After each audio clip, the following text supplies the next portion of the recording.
امام مالک نے خبر دی، انہیں ابن شہاب نے، انہیں سالم بن عبداللہ نے کہ عبد الملک بن مروان خلیفہ نے حجاج کو لکھا کہ حج کے کاموں میں عبداللہ بن عمر رضی اللہ عنہ کی اقتدا کرے۔ جب عرفہ کا دن آیا تو عبداللہ بن عمر رضی اللہ عنہ آئے، میں بھی آپ کے ساتھ تھا۔ سورج ڈھل چکا تھا۔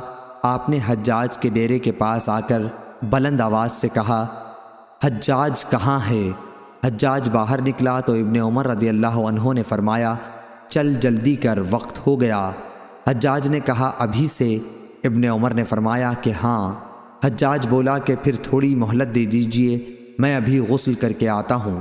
پھر حضرت عبداللہ بن عمر رضی اللہ عنہ اپنی سواری سے اتر گئے۔ حجاج باہر نکلا اور میرے اور میرے والد ابن عمر کے بیچ میں چلنے لگا۔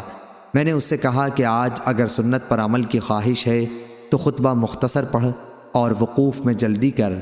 حضرت عبداللہ بن عمر رضی اللہ عنہ نے فرمایا کہ سالم سچ کہتا ہے۔ صحیح بخاری حدیث نمبر 1663۔